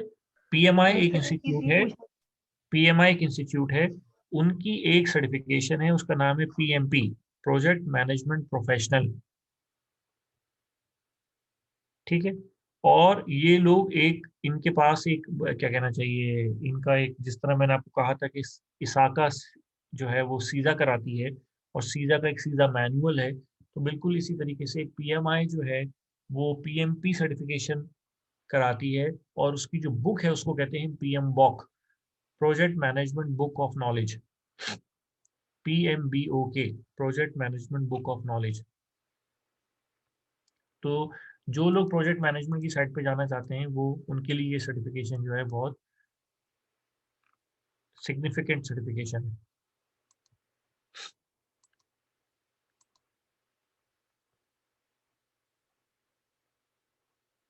सर ये किस चीज की सर्टिफिकेशन होती है? प्रोजेक्ट मैनेजमेंट की, प्रोजेक्ट प्रोजेक्ट मैनेजमेंट की सर्टिफिकेशन का नाम है PMP, प्रोजेक्ट मैनेजमेंट प्रोफेशनल। और जो इंस्टीट्यूट ये कराता है उसका नाम है PMI, प्रोजेक्ट मैनेजमेंट इंस्टीट्यूट। एक बॉडी है जो ये सर्टिफिकेशन कराती है। अच्छा सर, और एक चीज अगर जी सर बोले। जी पूछे। सर जैसे आपने बताया कि बेस्ट प्रैक्टिसेस में प्रिंस है, प्रिज्म है और 6 सिग्मा है। एक सिग्मा, सर 6 सिग्मा का तो आइडिया है हमें कि प्रिंस और जैसे प्रिज्म है, इनके अंदर डिटेल में भी क्या MCQs आ सकते नहीं हैं कि प्रिंस नहीं के इतने बारे में डिटेल, बताएं? नहीं, ये नहीं आएंगे। ठीक है इसलिए सर मैं गूगल क्लासरूम पे, हाँ जी, सर गूगल क्लासरूम पे बुक अवेलेबल है ये वाली? PMP की नहीं सर, PNP की नहीं सर, सर ये जो बुक जिससे आप पढ़ा रहे हैं। हाँ, ये तो Day 1 से शेयर कर दिया मैंने सबको। सही है सर, सर क्योंकि मेरे पास सीजा मैनुअल है, उसमें बहुत मतलब सर लेंथी और अजीब लिखा हुआ, कॉम्प्लेक्स लिखा हुआ होता है बहुत।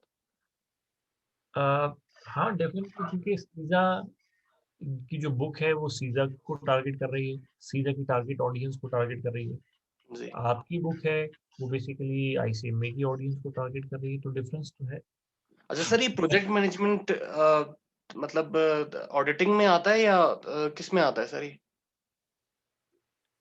बेसिकली ऑडिटिंग, इसका जो प्रोजेक्ट मैनेजमेंट है इसका ऑडिटिंग से ताल्लुक नहीं है, सही है लेकिन सर।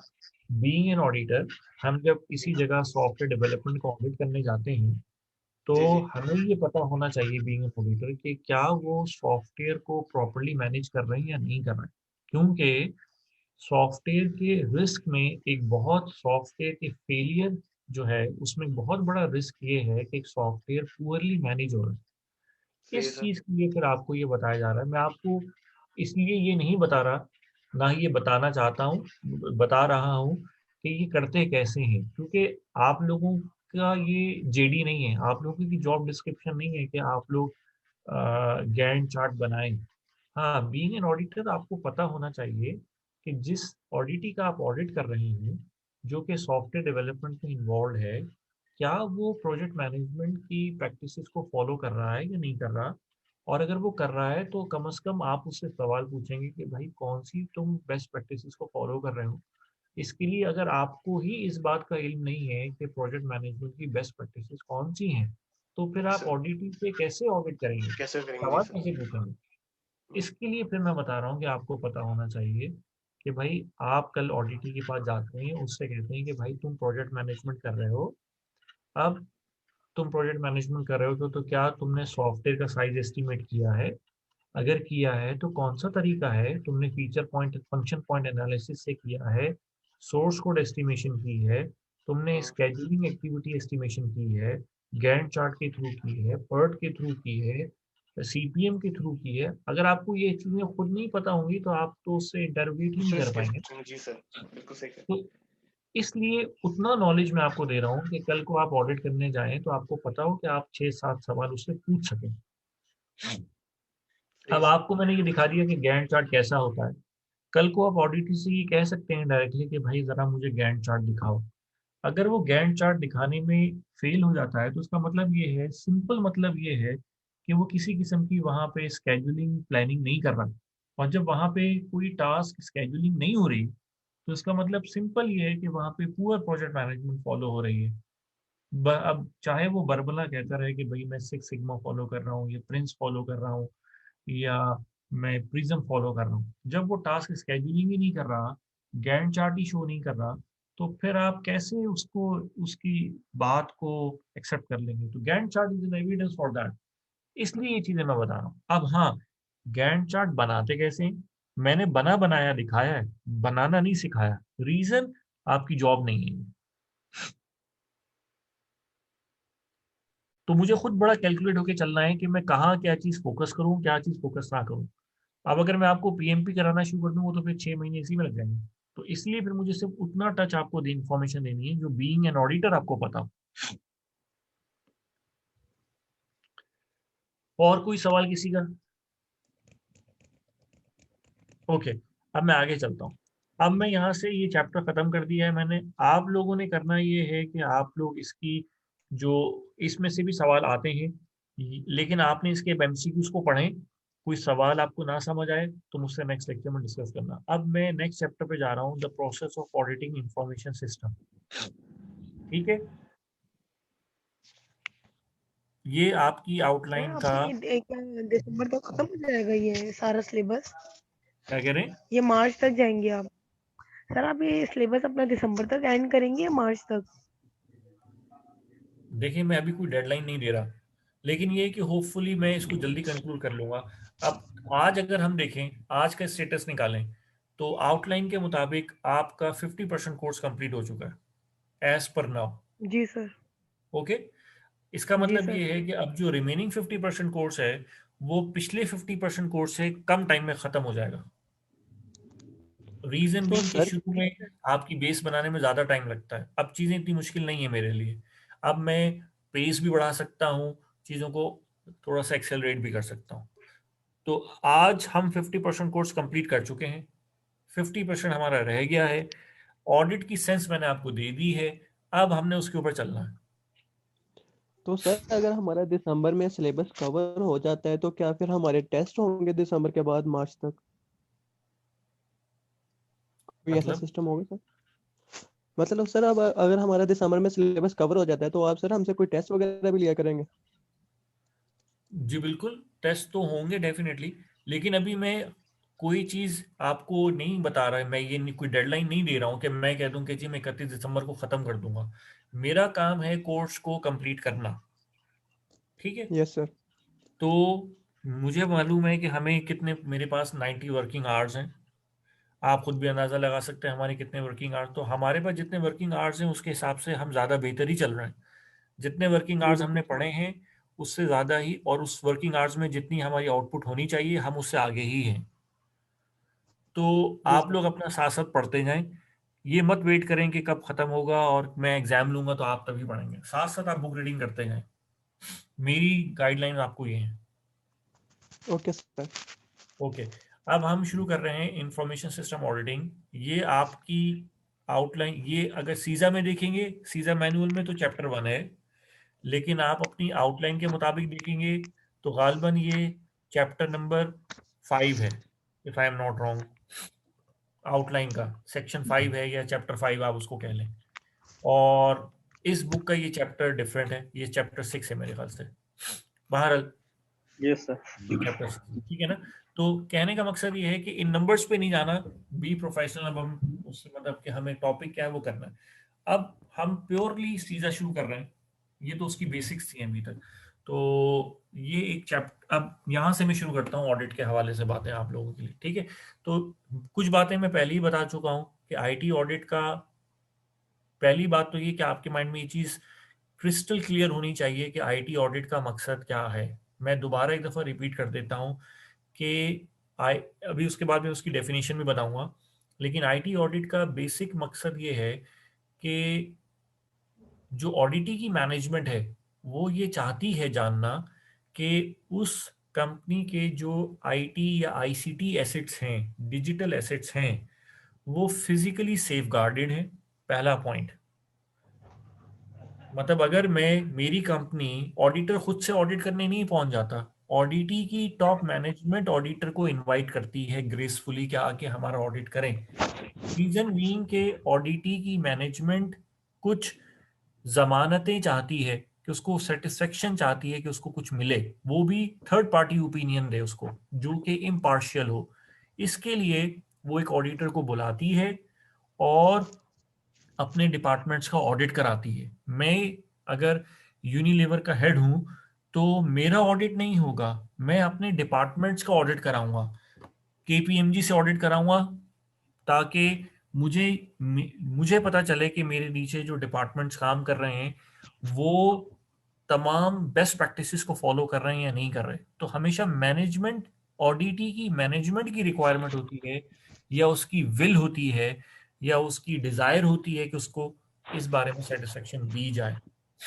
अब हम आईटी ऑडिट क्यों करते हैं, इसकी बहुत बड़ी वजह मैंने आपको बता दिया कि हम इस बात की गारंटी करना चाहते हैं, या हम ये देखना चाहते हैं कि हमारी ऑर्गेनाइजेशन के अंदर जो आईसीटी एसेट्स हैं, जो डिजिटल एसेट्स हैं, उनकी physical safe gardening, physical protection जो है, उसके इंडस्ट्री में जो बेस्ट प्रैक्टिसेस हैं और हमारे यहाँ जो कंट्रोल्स हैं, क्या वो उनके, उनसे मुताबिकत रखते हैं या नहीं रखते। पहली बात। नंबर 2, हमारे यहाँ जो डेटा है, हमारे यहाँ जो सॉफ्टवेयर्स इस्तेमाल हो रहे हैं, क्या उनकी कॉन्फिडेंशियलिटी, उनकी इंटेग्रिटी, क्या वो दोनों इंश्योर्ड हैं या नहीं।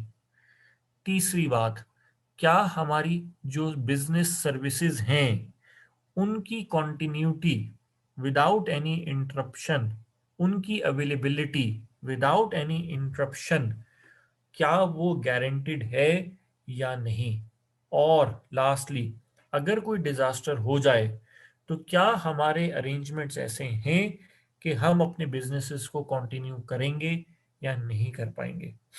तो आईटी ऑडिट का मकसद ये है कि हम इस बात की, हम बेसिकली अपनी ऑर्गेनाइजेशन में जो साइबर सिक्योरिटी है उसकी कंप्लाइंस को असेस करते हैं कि किस हद तक सिक्योरिटी की जो बेस्ट प्रैक्टिसेस हैं उनकी इम्प्लीमेंटेशन की कंप्लाइंस हो रही है।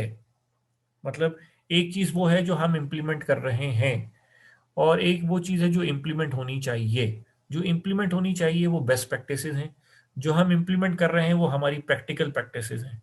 तो हम अगर हमारी जो इम्प्लीमेंटेड प्रैक्टिसेस हैं वो बेस्ट प्रैक्टिसेस के एन मुताबिक हैं, तो इसका मतलब यह है कि हम कंप्लाइंस है, हाईएस्ट डिग्री ऑफ कंप्लाइंस पे हैं। लेकिन अगर हमारी प्रैक्टिसेस में और हमारी जो प्रैक्टिसेस से मुराद हमारे जो कंट्रोल्स हैं, हम जिस तरह काम कर रहे हैं वो, और जो बेस्ट प्रैक्टिसेस हैं इंडस्ट्री की, उसमें गैप्स हैं, उसमें डाइवर्जन्स हैं, उसमें कंपेटिबिलिटी नहीं है, वो हम उनको उस तरह से फॉलो नहीं कर रहे हैं, तो इसका मतलब है कि हमारे यहाँ नॉन कंप्लाइंस है। तो ये मकसद है। ये बात कुछ क्लियर हुई कि हमने अपने एसेट्स की फिजिकल सेफ गार्डनिंग, एसेट्स की कॉन्फिडेंशियलिटी, इंटेग्रिटी, अवेलेबिलिटी, इसके लिए जो अरेंजमेंट्स लिए हुए हैं वो बेस्ट प्रैक्टिसेस से कितने मुताबिकत रखते हैं, ये हमें असेस करना है। क्योंकि मैंने आपको बताया कि अगर हमारे एसेट्स वेल प्रोटेक्टेड नहीं होंगे, अगर उनकी सिक्योरिटी इंश्योर्ड नहीं होगी, तो उन्हीं एसेट्स ने सर्विसेज देनी है। इसका मतलब है कि हमारी सर्विसेज सिक्योर नहीं है, और अगर हमारी सर्विसेज सिक्योर नहीं होंगी तो डेफिनेटली फिर हम अपने कस्टमर्स को सेटिस्फाई नहीं कर पाएंगे। तो कस्टमर्स को चाहिए सर्विसेज, सर्विसेज बेस कर रही हैं प्रोसेसेस पे, और प्रोसेसेस बेस कर रहे हैं एसेट्स के ऊपर। तो अगर एसेट्स वेल प्रोटेक्टेड नहीं है, एसेट्स को खतरा है, तो प्रोसेसेस को खतरा है, और प्रोसेसेस के खतरा है, इसका मतलब है कि सर्विसेज को खतरा है, और सर्विसेज को खतरा है तो मतलब ये है कि कस्टमर्स की सेटिस्फेक्शन रिस्क में है। तो हमें इन चीज को इंश्योर करना है।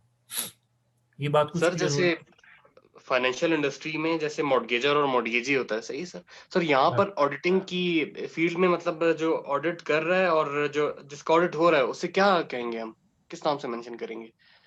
जो ऑडिट कर रहा है, जी सर, जो और ऑडिट जिसका कर रहा है ऑडिट वो हो रहा है। ऑडिटर है, वो ऑडिटर है। ठीक है सर। ठीक जिसका है। ऑडिट हो रहा है उसको ऑडिटी बोलेंगे। जी, ठीक है सर। ठीक है। अब बैंक जो है वो किसी को कर्जा देता है, ठीक है, तो वो हम उसको कहेंगे कि वो लेंडर है फॉर एग्जांपल, ठीक है, या अकाउंट होल्डर है। तो या यूं कह लें कि वो जो अकाउंट होल्डर है अब उसका तो ऑडिट नहीं होगा, ना वो ऑडिट करेगा। बैंक के अंदर जो लोग काम कर रहे हैं, जो प्रोसेसेस चल रहे हैं, उनका ऑडिट होना है।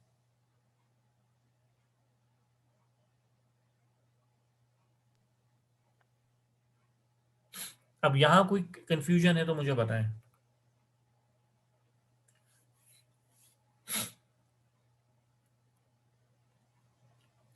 हम इंफॉर्मेशन सिस्टम ऑडिट क्यों करते हैं? क्योंकि हमें कंप्लाइंस को चेक करना है। किस चीज़ की कंप्लाइंस को चेक करना है? कंट्रोल्स की। वो कंट्रोल्स का मकसद क्या है? वो मकसद मैंने आपको बता दिया। अगर कंट्रोल्स लगे हुए हैं लेकिन मकसद पूरा नहीं हो रहा तो क्या फ़ायदा? तो हमें ये देखना है कि जो कंट्रोल्स हैं वो अफेक्टिवली प्लेस्ड हैं या नहीं, और कंट्रोल्स लगाने का जो मकसद है, क्या वो कंट्रोल्स से, कंट्रोल लगाने से वो मकसद अचीव भी हो रहा है या नहीं हो रहा। तो हमने कंट्रोल्स क्यों लगाए?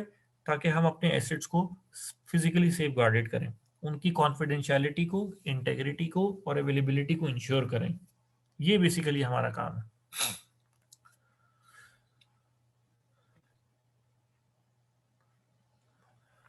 सर जो हम ये ऑडिट करते हैं आईटी हम्म, का, तो सर हम्म। उसमें यूजर्स की भी तो मिस्टेक्स हो सकती हैं इस प्रोसेस को करने में। यूजर से सिस्टम मुराद? हमारा बिल्कुल ठीक है, लेकिन जो उसको यूज कर रहे सिस्टम को, आप समझ रहे हैं मेरी बात को? जो यूजर यूज से करने क्या वाला मुराद है? सिस्टम को, जो सिस्टम को यूज कर रहा है, हाँ। जो हमें अपनी सर्विसेज दे रहे हैं, हम एज अ कस्टमर हैं, ठीक है, लेकिन जो सर्विस दे रहा है उसके पास एक आईटी का सॉफ्टवेयर है, वो ऑडिट भी हो चुका है, लेकिन यूजर अपनी उसकी गलती की वजह से वो प्रोसेस नहीं सही हो पा रहा है। नहीं, अगर उसकी अपनी गलती है तो हमारे सॉफ्टवेयर में ये कैपेबिलिटी होनी चाहिए। मैंने पहले भी बताया था कि वो गलत इनपुट को एक्सेप्ट ही ना करे। इनपुट वैलिडेशन ये हमारी वीकनेस जी है। सर, हम आपने बताया था गार्बेज इन गार्बेज आउट। जी, तो जी मैंने जी ये जी मैं अभी भी ये कह रहा हूँ कि हमें यूजर के ऊपर तो ट्रस्ट ही नहीं करना। हम ये कल को नहीं कह सकते कि ये ऑपरेटर मिस्टेक थी, ये यूजर मिस्टेक थी। नो, इसका मतलब एक्चुअली ये है कि हमारे सॉफ्टवेयर में कोई इशू था कि उसने गलत इनपुट को रोका ही नहीं, फिल्टर आउट ही नहीं किया। तो ये कॉन्सेप्ट है। ओके सर, ठीक है। ओके, अब जो ऑडिट करेगा वो ऑडिटर कहलाएगा, जिसको ऑडिट होगा वो ऑडिटी कहलाएगा। बात क्लियर हो गई? Yes sir. ओके, अब हमारे पास ऑडिट जो है, आईटी ऑडिट जो है, पहले मैं बता दूं कि ऑडिट की टाइप्स होती हैं, मुख्तलिफ टाइप्स होती हैं। एक फाइनेंशियल ऑडिट होता है, ये तो खैर आप सबको पता होगा। इसके अलावा जो ऑडिट आप लोगों को नहीं पता, मैं उनके बारे में बता देता हूँ। आजकल जो नए ऑडिट्स आ गए हैं, क्वालिटी के ऑडिट्स होते हैं, ठीक है, अलग से। अब पहले तो दुनिया में से फाइनेंशियल ऑडिट हुआ करता था, अब फाइनेंशियल ऑडिट अलग हो गए हैं। क्वालिटी का ऑडिट होता है बाकायदा। आपके जो क्या कहना चाहिए, फॉरेंसिक ऑडिट होता है। अच्छा, इसके अलावा मैंने आपको लास्ट टाइम बताया था जब हम सर्टिफिकेशंस के बारे में पढ़ रहे थे कि सर्टिफिकेशन ऑडिट होता है। फिर मैंने कहा था कि सर्टिफिकेशन को मैनेज करने के लिए हमारे पास सर्विलेंस ऑडिट होता है। ये पेपर में आ सकता है कि जब हम सर्टिफिकेशन, कोई ऑर्गेनाइजेशन ये चाहती है कि हमें सर्टिफिकेशन मिले, तो कोई भी एक्रीडेशन बॉडी जो सर्टिफिकेशन को अवॉर्ड करती है, वो सर्टिफिकेशन को अवॉर्ड करने से पहले उसको ऑडिट करती है कि आया ये लोग उस सर्टिफिकेशन के अहल हैं भी कि नहीं। तो ये जो ऑडिट होता है इसको क्या बोलते हैं? Certification audit. अब जब आपको सर्टिफिकेशन मिल गई, तो फिर मिलने का मतलब ये नहीं होता कि आपने लाइफ टाइम उसको अचीव कर लिया। फिर हमें उसको, उसके मेयार की जो रिक्वायरमेंट्स है उसको बरकरार रखना है। इसको कहते हैं मेंटेनेबिलिटी। तो अगर आप किसी सर्टिफिकेशन को अचीव करने के बाद उसको मेंटेन नहीं कर पा रहे, तो वो सर्टिफिकेशन आपसे वापस ले ली जाती है, रिवोक। इसके लिए आपका फिर ऑडिट होता है। उस ऑडिट को कहते हैं सर्विलेंस ऑडिट। तो सर्विलेंस ऑडिट का मकसद होता है ये चीज चेक करना कि आया आप एक सर्टिफिकेशन को कितने अच्छे तरीके से मेंटेन कर रहे हैं। तो मेंटेनेबिलिटी ऑफ अ सर्टिफिकेशन, इसको असेस करने के लिए जो ऑडिट किया जाता है वो सर्विलेंस ऑडिट होता है। और बाज औक़ात हमारे यहाँ कहीं जगहों पे सरप्राइज ऑडिट भी होता है, किसी जगह पे भी, मतलब किसी चीज़ के भी हो सकता है। फिर क्वालिटी ऑडिट होता है, फिर आईटी ऑडिट होता है।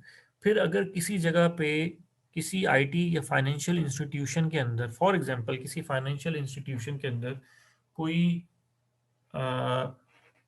फाइनेंशियल एम्बेजलमेंट हो जाती है, साइबर हैकिंग हो जाती है, पैसों का फाइनेंशियल करप्शन हो जाती है, उसको इन्वेस्टिगेट करने के लिए, फैक्ट्स को फाइंड करने के लिए, एविडेंस को फाइंड करने के लिए, और जो आपका एक्यूज्ड है उसको आइडेंटिफाई करने के लिए, जिसने वो जुर्म किया है उसको आइडेंटिफाई करने के लिए, एविडेंस को फाइंड करने के लिए, ताकि हम फैक्ट्स को, एविडेंस को बिफोर द कोर्ट पेश कर सकें। क्योंकि जजमेंट हमारा काम नहीं होता, जजमेंट का काम है कोर्ट का।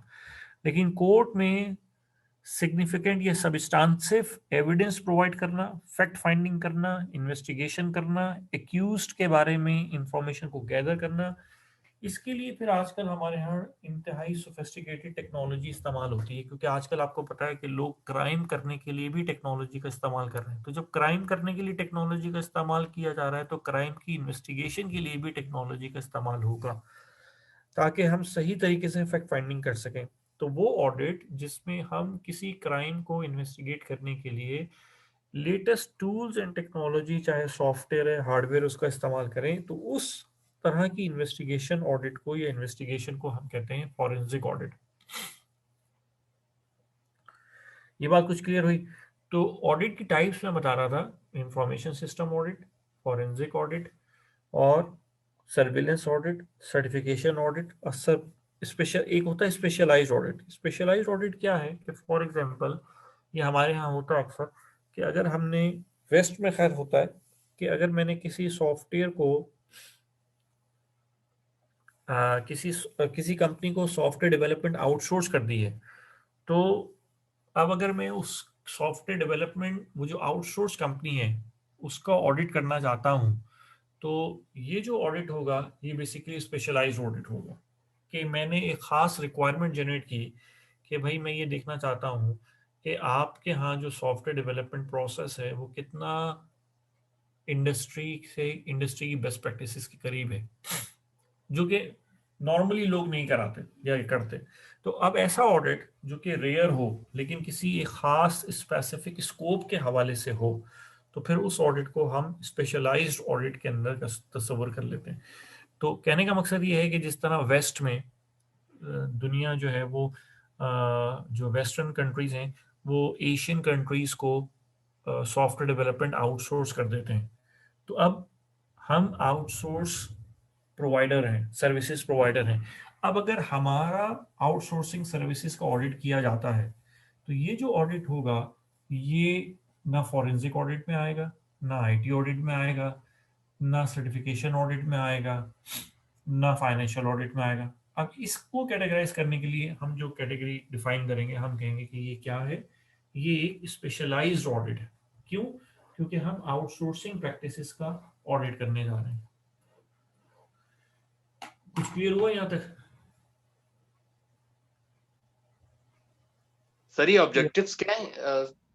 ये भी मैं बताऊंगा, ये बताऊंगा अभी फिलहाल। अभी ऑब्जेक्टिव्स तो वैसे खुले में, वो तो मैं बता चुका ना कि आईटी ऑडिट के ऑब्जेक्टिव्स क्या हैं, कि हमने ये देखना है या ये असेस करना है कि जिसका हम ऑडिट कर रहे हैं उनके यहाँ जो डिजिटल एसेट्स हैं उसकी सेफ गार्डिंग कितने अच्छे तरीके से मैनेज हो रही है, उसकी डाटा और सॉफ्टवेयर की जो कॉन्फिडेंशियलिटी और इंटेग्रिटी है वो कितने अच्छे तरीके से मैनेज हो रही है। तो ये ऑब्जेक्टिव्स हैं, ऑडिट के ऑब्जेक्टिव्स हैं। लेकिन फिलहाल अभी जो मैंने आपको बताया है कि ऑडिट की टाइप्स होती हैं, ये समझ में आया? क्योंकि पेपर में सर ये दो अलग क्यों है सर, सिस्टम इफेक्टिवनेस और सिस्टम एफिशिएंसी? ओ भाई, अभी जो मैं पूछ रहा हूँ उसका जवाब दो। सर ये स्पेशलिस्ट ऑडिट को एक दफा और बताएं और सारे क्लियर है। ये स्पेशलाइज्ड ऑडिट है ना? स्पेशलाइज्ड ऑडिट ये होता है कि अगर मैं, जिससे मैंने आपको एक एग्जांपल दी है कि फॉर एग्जांपल हमारे यहाँ सॉफ्टवेयर इंडस्ट्री के अंदर पाकिस्तान और इंडिया जो है वो बहुत बड़े सॉफ्टवेयर सर्विसेज के प्रोवाइडर्स हैं, ठीक है। अब अगर कोई फॉर एग्जांपल इटली से कंपनी हमारे पास आती है और हमें कहती है ऑनलाइन हम उसका प्रोजेक्ट, हम उसको कहते हैं कि भाई हम आपको प्रोजेक्ट डेवलप करके दे देंगे, तो वो ये कहते हैं कि भाई आप पहले हमें ये तो बताएं कि आपके यहाँ वो अगर ये ख्वाहिश जाहिर करें कि भाई पहले हम आपको ऑडिट करेंगे कि आपके यहाँ जो सॉफ्टवेयर डेवलपमेंट प्रैक्टिसेस हैं वो एजाइल हैं या नहीं, तो हम इसको ऑडिट करना चाहेंगे। और अगर हमारी ऑडिट रिपोर्ट सेटिस्फैक्टरी आ गई तो फिर हम आपको ये प्रोजेक्ट जो है वो ग्रांट कर देंगे। तो अब अगर मैं इस बात पर रजामंद हो जाता हूँ कि हाँ ठीक है मेरा ऑडिट कर लो, क्योंकि मुझे पता है कि मैं बेस्ट प्रैक्टिसेस को फॉलो कर रहा हूँ। कुछ लोग इसको बुरा समझते हैं, कुछ लोग ये कहते हैं कि भाई क्या आपको हमारी बात पे यकीन नहीं है, लेकिन ये कोई जवाब नहीं है, ये इलॉजिकल जवाब है। तो हमें, हमारा काम है कि हम अपने क्लाइंट्स की क्यूरीज को सेटिस्फाई करें। तो अगर क्लाइंट इस तरीके से सेटिस्फाई होता है कि भाई वो ऑडिट करा ले तो ठीक है। अगर हमें पता है कि हम बेस्ट प्रैक्टिसेस को फॉलो कर रहे हैं तो फिर हमें अपनी एग्जामिनेशन से या अपने ऑडिट से कहीं घबराना नहीं चाहिए। हाँ, ये जरूर हो सकता है कि मैं ये एक ओपिनियन पेश करूं कि भाई ऑडिटर जो है उसकी जो सिलेक्शन है वो हम म्यूचुअल कॉन्सेंसस से करेंगे, ना वो मेरा हो ना वो आपका हो। अगर वो आपका होगा तो हो सकता है 22 हो, अगर सिर्फ मेरा होगा तो 22 होगा। तो हम एक न्यूट्रल ऑडिटर जो है उसको आइडेंटिफाई कर लेते हैं जिसपे हम दोनों का कॉन्सेंसस हो। तो ये हम कर सकते हैं, इतना हम जरूर कर सकते हैं। और अगर इस बात पे वो कंपनी ऑब्जेक्शन करे तो फिर वो भी गलत है। तो ये होता है। अच्छा सर, एक बात ये थी, मैंने ये सुना था कि जैसे कोई बाहर मुल्क से या इटली से हमारे पाकिस्तान में इन्वेस्ट करना चाहता है, ठीक है, तो वो हमें ISO सर्टिफिकेट फर्ज करे हमारा चेक करता है वो, क्योंकि वो देखना चाहता है हमारी प्रैक्टिसेस कैसी है, हमारा स्टैंडर्ड कैसा है। तो सर क्या वो हमारा ऑडिट सर्टिफिकेट वगैरह भी कोई चेक कर सकता है वो? बिल्कुल। देखो, वो अगर फॉर एग्जांपल मैं जिस कंपनी में हम काम कर रहे हैं तो हमारी कंपनी ISO सर्टिफाइड है, ठीक है। अब अगर मैं ये कह देता हूँ, मैं ये दावा कर देता हूँ कि जी ISO सर्टिफाइड कंपनी है, तो वो उस क्लेम को वेरीफाई कर ले, इंटरनेशनली कर सकती है, उस चाहे तो कर सकते हैं, बिल्कुल कर सकते हैं। अब मैं अगर एक कंपनी होके ये गलत तो दावा नहीं कर, एक कंपनी तो गलत दावा नहीं करेगी ना कि मैं सर्टिफाइड हूँ, या वो हो सकता है ऐसा वो कंपनी इतनी भी बाखबर नहीं होगी, बल्कि बेखबर नहीं होगी कि सर्टिफिकेशन उसकी एक्सपायर हो गई 2020-2019 में, और वो अभी तक भी लोगों को कह रही है कि भाई हम सर्टिफाइड हैं, तो या तो कहें सर्टिफाइड थे। तो अमूमन कंपनीज इतना नॉन प्रोफेशनल एटीट्यूड नहीं रखती, वो बड़ी जिम्मेदारी के साथ हम अपनी जो भी क्लेम करते हैं उसको, फिर हमें पता है कि हम क्या क्लेम कर रहे हैं। अगर मुझे पता है कि मेरी सर्टिफिकेशन एक्सपायर हो गई है, तो फिर मैं अपने क्लाइंट्स को यही बताऊंगा कि मैं सर्टिफाइड था, एक्सपायर हो गई है। और जैसा अभी कोविड का दौर है, तो अक्सर हुआ है ऐसा कि रियल एग्जांपल बता रहा हूँ आपको कि हमने जिस कंपनी से फॉर एग्जाम्पल मैंने जिस कंपनी से ऑडिट की सर्टिफिकेशन ली, ट्रेनिंग ली, तो अब एक और हम अपने कुलीग को सर्टिफिकेशन कराना चाहते हैं, तो उन्होंने हमें मना कर दिया कि हम अभी आपको ट्रेनिंग नहीं दे सकते क्योंकि हमारा अपना लाइसेंस रीन्यूअल होने के लिए गया हुआ है। तो चूंकि कोविड वाला टाइम, कोविड का ड्यूरेशन है, तो इसलिए रिन्यूअल प्रोसेस में टाइम लग रहा है। तो जब तक हमारा लाइसेंस रीन्यू नहीं हो जाता, हम ऑथोराइज नहीं हैं आपको ट्रेनिंग देने के लिए, जबकि वो पास्ट में दे चुके हैं और रिन्यूअल भी हो रहा है। तो ये डिपेंड करता है। तो जब सर हमारी सर्टिफिकेशन सर ओवर टाइम हो जाती है, तो फिर हमें इसको रिन्यू करवाना पड़ता है सर? जी बिल्कुल बिल्कुल, सर्टिफिकेशन रिन्यूअल होती है, उसको रीसर्टिफिकेशन ऑडिट कहते हैं। सर वैसे इसका जब आप टाइम जब आप पीरियड कितना जब होता आप पहली मर्तबा सर्टिफिकेशन लेते हैं, उसके लिए जो ऑडिट होता है उसको सर्टिफिकेशन ऑडिट कहते हैं। फिर जब आप हर 3 साल के बाद सर्टिफिकेशन रीन्यूअल होती है, तो उसको रीसर्टिफिकेशन ऑडिट कहते हैं। मतलब मैं इसकी एग्जांपल दे देता हूँ, 2020 में आपने सर्टिफिकेशन ऑडिट कराया, आप सर्टिफाइड हो गए 2020 में। अब 2021 में आप सर्विलेंस ऑडिट कराएंगे क्योंकि आपने मेंटेनेबिलिटी इंश्योर करनी है। 2022 में फिर मेंटेनेबिलिटी सर्विलेंस ऑडिट होगा। लेकिन 2023 तीसरे साल के एंड के ऊपर आप क्या कराएंगे? रीसर्टिफिकेशन ऑडिट। तो पहले साल सर्टिफिकेशन ऑडिट, दूसरे साल सर्विलेंस ऑडिट। जिस साल सर्टिफिकेशन ऑडिट हुआ वो तो सर्टिफिकेशन ऑडिट हो गया। फिर उसके बाद जो पहला साल गुजरा तो सर्विलेंस ऑडिट, फिर दूसरा साल गुजरा सर्विलेंस ऑडिट, तीसरे साल पे फिर आपने क्या करानी होगी? रीसर्टिफिकेशन, उसको कहते हैं रीसर्टिफिकेशन ऑडिट।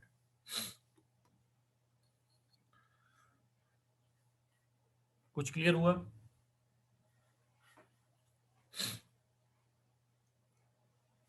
ये सर सर आप मुझे से बताएं कि क्वालिटी ऑडिट होता है तो क्वांटिटी ऑडिट भी होता होगा ना? नहीं, क्वालिटी ऑडिट होता है बस, क्वांटिटी सर में तो जैसे ऑडिट। सर मैंने देखा है शॉप्स वगैरह पे ऑडिटर्स आते हैं तो क्वांटिटीज चेक करते हैं प्रोडक्ट की क्वांटिटी नहीं, उसको कहते हैं स्टॉक ऑडिट।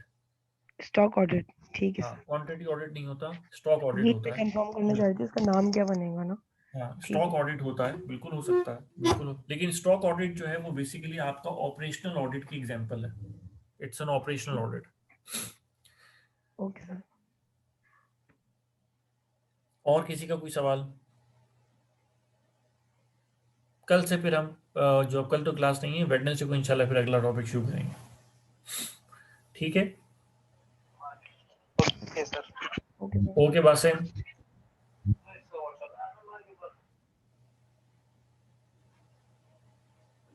किसी का कोई सवाल? बासिम? ओके, ओके चलें, आई एम लीविंग, इंशाल्लाह फिर बुध को मुलाकात होगी। अल्लाह हाफिज।